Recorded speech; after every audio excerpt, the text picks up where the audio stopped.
Bonjour et bienvenue à tous pour cette première vidéo longue de la chaîne et nous parlerons aujourd'hui de la dualité Airbus-Boeing. Mais avant tout, n'hésitez pas à liker, à partager et à vous abonner. Et c'est parti pour découvrir l'histoire de ce bras de fer vieux de plusieurs décennies.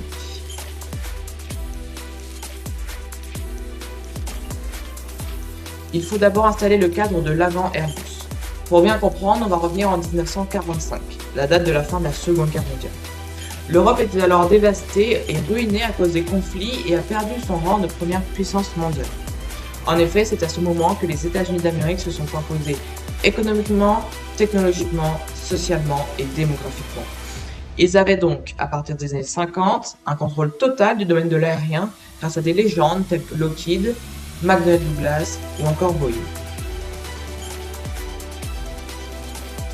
L'Europe était à ce moment-là fragmentée entre plusieurs avionneurs nationaux et ne faisait pas le poids face aux géants américains.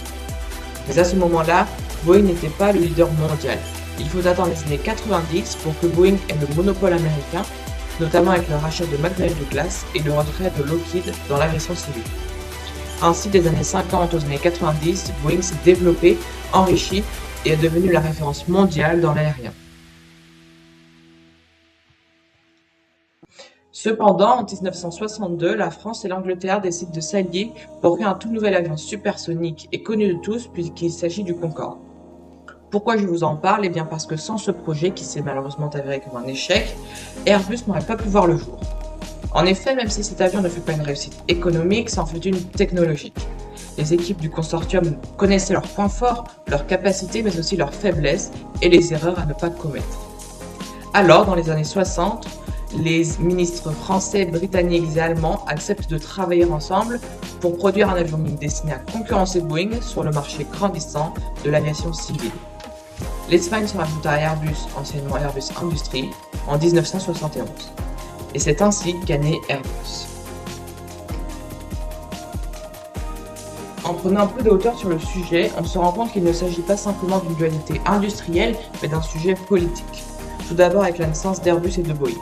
En effet, le consortium européen est né sous impulsion politique, notamment celle du général de Gaulle, pour protéger la souveraineté européenne face à la domination américaine dans l'aéronautique civile. Et puis Boeing est soutenu par l'État américain depuis sa création.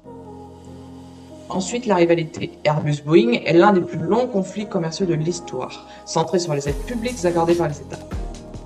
L'Europe a soutenu Airbus via des prêts remboursables, les États-Unis soutiennent Boeing via des contrats militaires, crédits d'impôt et aides régionales.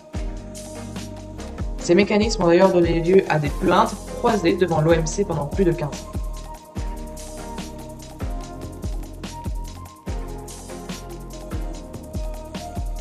Enfin, il s'agit d'un réel combat entre les deux puissances majeures mondiales, les États-Unis d'Amérique et l'Europe. Selon les analyses, le conflit Airbus-Boeing est un cas emblématique de guerre économique entre les États, utilisant outils politiques, juridiques et diplomatiques pour défendre leur puissance industrielle. Les gouvernements interviennent directement pour influencer les marchés, les contrats et les biens.